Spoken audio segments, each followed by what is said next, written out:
రాష్ట్ర వ్యాప్తంగా గ్రూప్ 2 పరీక్ష నిర్వహణకు ప్రభుత్వం అంతా సిద్ధం చేసింది. పకడ్బందీ ఏర్పాట్లను కూడా చేసింది తెలంగాణ పబ్లిక్ సర్వీస్ కమిషన్. ఇప్పటికే రాష్ట్ర వ్యాప్తంగా 1368 పరీక్షా కేంద్రాలను ఏర్పాటు చేసినట్లు తెలంగాణ పబ్లిక్ సర్వీస్ కమిషన్ అయితే వెల్లడించింది. మరోవైపు 5,51,000కు పైగా అభ్యర్థులు ఈరోజు పరీక్షకు హాజరు కాబోతున్నట్లు కూడా టీజీపీఎస్సీ వెల్లడించింది. ప్రస్తుతం పరీక్ష నిర్వహణకు సంబంధించినటువంటి ఏర్పాట్లు ముమ్మరంగా కొనసాగాయనే చెప్పుకోవాలి. దాదాపు అటు కొంతమంది అధికారులకు అంటే పలు ప్రభుత్వ శాఖలకు సంబంధించినటువంటి అధికారులకు కూడా శిక్షణ ఇచ్చారు ముందస్తుగానే. ఎందుకంటే గతంలోనే గ్రూప్ 2 పరీక్ష నిర్వహణకు ప్రభుత్వం సంసిద్ధమైనప్పటికీ అనేక సాంకేతిక కారణాల రీత్యా ఈ గ్రూప్ 2 పరీక్ష వాయిదా పడుతూ వచ్చింది. కానీ ఎట్టకేలకు గ్రూప్ 2 పరీక్ష నిర్వహణకు ప్రభుత్వం చాలా సీరియస్గా ఫోకస్ చేయడంతో ఎట్టకేలకు పరీక్ష అయితే మరికొద్దిసేపట్లో ప్రారంభం కావుతుంది. మనం ప్రస్తుతం ఖమ్మం జిల్లా కేంద్రంలోని ఎస్ఎన్ఆర్ బీజేఎన్ఆర్ సంబంధించినటువంటి KU university post graduate college వద్ద ఉన్నాం. మనం ప్రస్తుతం విజువల్స్లో చూడొచ్చు. అభ్యర్థులు హాల్ టికెట్ వెరిఫికేషన్ చేసుకుంటూ పరీక్షా కేంద్రంలోకి వెళ్లేందుకు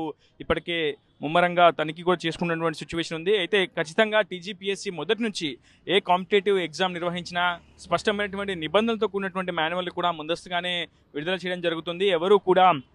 అభ్యర్థులు ఎవరు కూడా షూస్ ధరించకూడదు అని కూడా చాలా స్పష్టంగా చెప్పింది. ఎటువంటి డిజిటల్ వాచెస్ కావచ్చు, క్యాలిక్యులేటర్స్ కావచ్చు, ఇటువంటివి ఏవి కూడా పరీక్షా హాల్లోకి అనుమతించము. ప్రధానంగా మొబైల్ ఫోన్ వంటివి కూడా ఇక్కడ అనుమతించమని స్పష్టంగా చెప్తుంది. ప్రస్తుతం సిబ్బంది కూడా అభ్యర్థులను తనిఖీ చేస్తున్నారు. మహిళా అభ్యర్థులను తనిఖీ చేసేందుకు మహిళా పోలీస్ ఆఫీసర్లు, అదేవిధంగా పురుషులను తనిఖీ చేసేందుకు సంబంధించినటువంటి శాఖ సిబ్బందితో పాటు ఉన్నటువంటి పోలీస్ సిబ్బంది కూడా తనిఖీలు చేస్తున్నారు.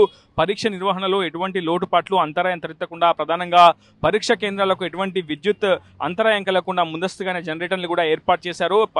పరీక్ష కేంద్రంలో మౌలిక వసతులకు సంబంధించి తాగునీటి వసతి కావచ్చు, ఇతరత్ర అనేక అవసరాల కోసం ముందస్తుగానే ఏర్పాట్లు కూడా ముమ్మరంగా చేసినటువంటి సిచ్యువేషన్ ఉంది. రాష్ట్ర వ్యాప్తంగా 1368 పరీక్షా కేంద్రాలను ఏర్పాటు చేసినట్టు టీజీపీఎస్సీ వెల్లడించింది. ఉమ్మడి ఖమ్మం జిల్లా అంటే ఖమ్మం, భద్రాద్రి కొత్తగూడెం జిల్లాలో మొత్తం 123 పరీక్షా కేంద్రాలను అయితే ఏర్పాటు చేశారు. మొత్తం 41,566 మంది అభ్యర్థులు ఉమ్మడి ఖమ్మం జిల్లా వ్యాప్తంగా పరీక్షకు హాజరవుతారని కూడా ఇప్పటికే ఇక్కడ ఉన్నటువంటి ఖమ్మం, కొత్తగూడెం జిల్లాల అధికార యంత్రాంగం మీద వెల్లడించింది. ఒకవైపు ఖమ్మం కలెక్టర్ ముజమ్మిల్ ఖాన్, మరోవైపు భద్రాద్రి కొత్తగూడెం జిల్లా కలెక్టర్ జితీష్ వి పాటిల్ కూడా పూర్తిగా పరిస్థితిని ఎప్పటికప్పుడు సమీక్షిస్తున్నారు. గ్రూప్ 2 పరీక్ష హాజరయ్యే అభ్యర్థులకు ఎటువంటి ఇబ్బందులు కూడా తలెత్తకూడదనే ముందస్తుగానే అధికార యంత్రాంగం కూడా ఆదేశాలు జారీ చేసినటువంటి నేపథ్యంలో ఉదయం నుంచి పలు ప్రభుత్వ శాఖల అధికారులు కూడా పూర్తి స్థాయిలో ఏర్పాట్లు నిమగ్నమయ్యారు. ప్రస్తుతం బ్యాగ్లని కూడా పరీక్షా హాల్లోకి అనుమతించట్లేదు. మనం ప్రస్తుతం చూస్తున్నాం. మొబైల్ ఫోన్స్ను కూడా పరీక్షా కేంద్రం గేట్ వద్దే కూడా పూర్తిగా నిలిపివేసినటువంటి సిచ్యువేషన్ ఉంది. కేవలం అభ్యర్థులు షూస్ కావచ్చు, ఎటువంటి డిజిటల్ పరికరాలు కూడా ధరించకూడదు, పూర్తిగా క్యారీ చేయకూడదని కూడా అధికారులు చెప్తున్నారు. సెక్యూరిటీ ఫోర్స్ కూడా ఎప్పటికప్పుడు తనిఖీలు చేస్తున్నారు. మొత్తం 4 సెషన్లలో ఈరోజు రేపు పరీక్ష నిర్వహణకైతే ఏర్పాట్లు ముమ్మరంగా చేశారు అధికార యంత్రాంగం. మొత్తం 150 మార్కులకు గాను చొప్పున ఒక పేపర్, మొత్తం 4 సెషన్లలో మొత్తం 600 మార్కులకు ఈ పరీక్ష నిర్వహించబోతున్నట్లు అధికార యంత్రాంగం అయితే మొదటి నుంచి కూడా చెప్తూనే వస్తుంది. ఈరోజు అటు ఖమ్మం, భద్రాద్రి కొత్తగూడెం జిల్లాలో భారీ మొత్తంలో అభ్యర్థులు కూడా పరీక్షకు హాజరవుతున్నారన్న నేపథ్యంలో ముందస్తుగా పోలీస్ శాఖ సహాయం కూడా కోరింది అధికార యంత్రాంగం. ఉదయం నుంచే పోలీసులు కూడా పరీక్షా కేంద్రాల వద్దకు చేరుకొని తనిఖీలు చేస్తున్నారు. అభ్యర్థులు టీజీపీఎస్సీ సూచించినటువంటి నిబంధనల ప్రకారమే వస్తేనే పరీక్ష హాల్లోకి అనుమతిస్తామని చెప్పడంతో పూర్తిగా సెక్యూరిటీ ఫోర్స్ కూడా తనిఖీలు ముమ్మరంగా కొనసాగించినటువంటి సిచ్యువేషన్ ఉంది. నేడు రేపు ఓఎంఆర్ పద్ధతిలోనే పరీక్షలను నిర్వహించబోతున్నట్లు టీజీపీఎస్సీ వెల్లడించింది. ఖచ్చితంగా బయోమెట్రిక్ విధానంలోనే అభ్యర్థులకు హాజరు ప్రక్రియ ఉంటుందని, ఎవరైతే బయోమెట్రిక్ను సద్వినియోగం వినియోగించారో వారికి మూల్యాంకనం, ఓఎంఆర్ షీట్ మూల్యాంకనం కూడా జరపమని చెప్పి నిలిపివేస్తామని చెప్పి కూడా టీజీపీఎస్సీ స్పష్టంగా తన నిబంధనలు అయితే వెల్లడించింది.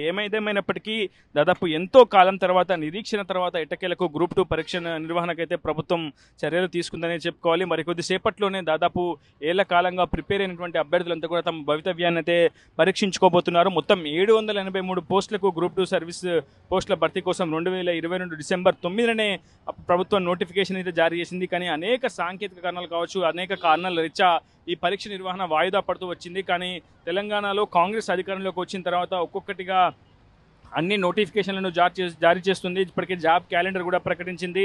వరుసలుగా విడతల వారీగా ప్రతి ఒక్క కాంపిటేటివ్ ఎగ్జామ్ కూడా నిర్వహించాలని తెలంగాణ ప్రభుత్వం అయితే భావిస్తోంది.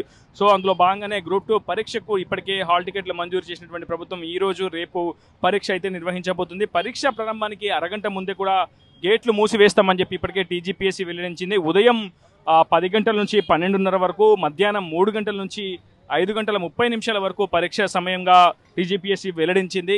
అరగంట ముందుగానే గేట్లు మూసేస్తామని, గంటన్నరకు ముందు నుంచే పరీక్షా కేంద్రంలోకి అనుమతిస్తామని చెప్పి టీజీపీఎస్సీ చెప్పడంతో ప్రస్తుతం అధికార యంత్రాంగం కూడా దానికి సంబంధించినటువంటి అనుమతుల ప్రకారం పూర్తిగా వాళ్ళని లోపలికి పంపిస్తున్నటువంటి సిచ్యువేషన్ ఉంది. చాలామంది అభ్యర్థులు ఏజెన్సీ మారుమూల ప్రాంతాల నుంచి వచ్చే అవకాశం ఉండడంతో ముందస్తుగా ఆర్టీసీకి కూడా ముందస్తుగానే సంబంధించినటువంటి శాఖ అధికారులకు కూడా ప్రభుత్వం ఆదేశాలు జారీ చేసింది. ఏజెన్సీ ప్రాంతాలకు సంబంధించి ప్రధానంగా పరీక్షా కేంద్రాలకు సంబంధించినటువంటి రూట్లో స్పెషల్ సర్వీస్ బస్సులను కూడా నడపాలని నిర్ణయించింది. ఏదేమైనప్పటికీ ఎంతో కాలంగా నిరీక్షిస్తున్నటువంటి గ్రూప్ 2 అభ్యర్థులకు ఇది ఒక సరైనటువంటి సమయంగా భావించాల్సి ఉంది. 2022లో వచ్చినటువంటి నోటిఫికేషన్కు ఈరోజు ప్రభుత్వం పరీక్ష నిర్వహించబోతుంది. మొత్తంగా ఈ పరీక్షకు హాజరై సత్ఫలితాలు సాధించాలని కూడా అభ్యర్థుల కుటుంబ సభ్యులతో కోరుకుంటున్నారు. దాదాపు 2022 నోటిఫికేషన్ వచ్చిన తర్వాత ఎంతో కాలంగా అటు పూర్తిగా శిక్షణ కేంద్రంలో శిక్షణ తీసుకున్న తర్వాత ఈ రోజు పరీక్షకు హాజరయ్యామని, ఖచ్చితంగా మంచి సత్ఫలితాలు సాధించాలని భగవంతుని ప్రార్థిస్తున్నామని చెప్పి అభ్యర్థులంతా కోరుకుంటూ ప్రస్తుతం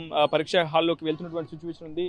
అక్కడ పూర్తిగా వాళ్ళంతా కూడా బ్యాగులు, ప్రధానంగా మహిళా అభ్యర్థులు బ్యాగులు తీసుకొని రావడంతో ఆ గేట్ ఎంట్రన్స్లోనే వాళ్ళందరినీ కూడా ఆ బ్యాగులన్నీ కూడా తీసేసుకుంటున్నారు. మొబైల్ ఫోన్స్, వ్యాలెట్స్ కావచ్చు, ఏ ఒక్కటి కూడా ఉంచనివ్వట్లేదు. కేవలం హాల్ టికెట్తో పాటు ప్రభుత్వం జారీ చేసినటువంటి ఏదైనా ఒక ఫోటో ఉన్నటువంటి గుర్తింపు కార్డు మాత్రమే ఉంటేనే లోపలికి అనుమతిస్తామని అటు టీజీపీఎస్సీ స్పష్టంగా తన నిబంధనలు పేర్కొనడంతో ఆ నిబంధనల ప్రకారం వచ్చినటువంటి అభ్యర్థులను మాత్రమే లోపలికి పంపిస్తున్నామని చెప్పి అటు కళాశాల నిర్వాహకులు కావచ్చు, అటు శాఖ సిబ్బంది కూడా చెప్తున్నారు. మరోవైపు రీజనల్ కోఆర్డినేటర్లను కూడా ప్రభుత్వం నియమించింది ఈసారి. ఎందుకంటే చాలా సంఖ్యలో అభ్యర్థులు హాజరవుతున్నారు. అందులోనూ గ్రూప్ 2 పరీక్షను ప్రభుత్వం చాలా సీరియస్గా తీసుకోవడంతో ఎక్కడా కూడా ఎటువంటి లోటుపాట్లు ఉండకుండా పరీక్ష నిర్వహణ పూర్తిగా సాఫీగా సాగాలని రీజనల్ కోఆర్డినేటర్లను కూడా ఇప్పటికే ప్రభుత్వం నియమించింది. ఖమ్మం, కొత్తగూడెం జిల్లాలకు రీజనల్ కోఆర్డినేటర్లు నియమించింది. ఈ రీజనల్ కోఆర్డినేటర్లు పూర్తి స్థాయిలో పరీక్ష నిర్వహణ ఏ విధంగా సాగుతున్న అంశంపై ఆరా తీస్తారు, పరిశీలన జరుపుతారు. ఖమ్మం జిల్లా కలెక్టర్ ముజమ్మిల్ ఖాన్, కొత్తగూడెం జిల్లా కలెక్టర్ జితేశ్వరి పాటిల్, అటు ఇరు జిల్లాల